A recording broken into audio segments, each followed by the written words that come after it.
বন্ধুরা, অঞ্জলিস কিচেনে আপনাদের সকলকে স্বাগত। বন্ধুরা, আজ আমি করে দেখাবো উচ্ছের ঝাল। একটু টক ঝালও বলতে পারেন, উচ্ছের টক ঝাল। এই উচ্ছের টক ঝালটা কিভাবে আমি বানাই আপনারা দেখতে থাকুন। প্রথমে যেহেতু টক ঝাল বলেছি, কাঁচা টমেটো নিয়ে নিয়েছি। টমেটোটাকে কেটে ধুয়ে ভালো করে পরিষ্কার করে আমি উনানে কড়াই বসিয়ে তেল দিলাম। তেলটা গরম হতে আমি টমেটোটা ছেড়ে দিলাম। এইবারে বন্ধুরা বেশ ভালো করে ভাজা ভাজা করতে হবে। আমার টমেটো ভাজা হয়ে গেল। আবারও উনানে কড়াই বসিয়ে সরিষার তেল দিয়ে তাতে কিছু শুকনো লঙ্কা ফাটিয়ে দিলাম আর দিলাম গোটা জিরে।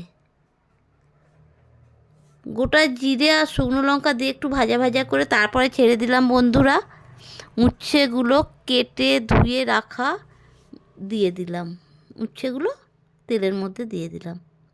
এবারে খুন্তি দিয়ে ভালো করে নাড়াচাড়া করতে হবে বন্ধুরা। উচ্ছে তো একটু টাইম লাগে। তারপরে তাড়াতাড়ি নরম হয়ে যাওয়ার জন্যে দিয়ে দিলাম লবণ। লবণটা দিয়ে ভালো করে নাড়াচাড়া করে দিচ্ছি বন্ধুরা। একটু সময় নিয়ে ভাজতে হবে। দেখুন বন্ধুরা, একটু ভাজা ভাজা হয়ে এসছে, কিন্তু এটা সম্পূর্ণ লাল লাল করে ভাজবো আর মচমচে।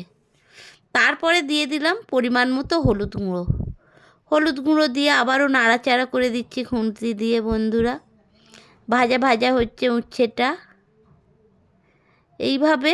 তারপরে যে টমেটোটা ভাজতে দিয়েছিলাম, টমেটোটাও আমার ভাজা হয়ে এসেছে। এই টমেটো ভাজাটা, কাঁচা টমেটো ভাজাটা আমি উচ্ছে ভাজার মধ্যে দিয়ে দিলাম বন্ধুরা।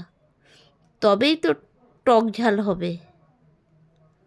ভালো করে খুন্তি দিয়ে নাড়াচাড়া করে দিচ্ছি। দেখুন বন্ধুরা, কি সুন্দর ভাজা ভাজা হয়ে এসেছে। আমার উচ্ছের ঝালটা খুব সুন্দর হয়েছে বন্ধুরা, একেবারে সম্পূর্ণ হয়ে এসেছে। এইবারে নামানোর পালা। আমি এবারে একটা প্লেটের মধ্যে উচ্ছের ঝালটাকে ঢেলে নিচ্ছি বন্ধুরা। আমার ঢালা হয়ে গেল প্লেটের মধ্যে টক ঝাল উচ্ছের ঝালটা। দেখুন বন্ধুরা, কত সুন্দর হয়েছে। গরম ভাতে বন্ধুরা যা লাগে না এই টক ঝাল, উচ্ছের ঝাল, আপনারা শুধু একবার বানিয়ে খাবেন।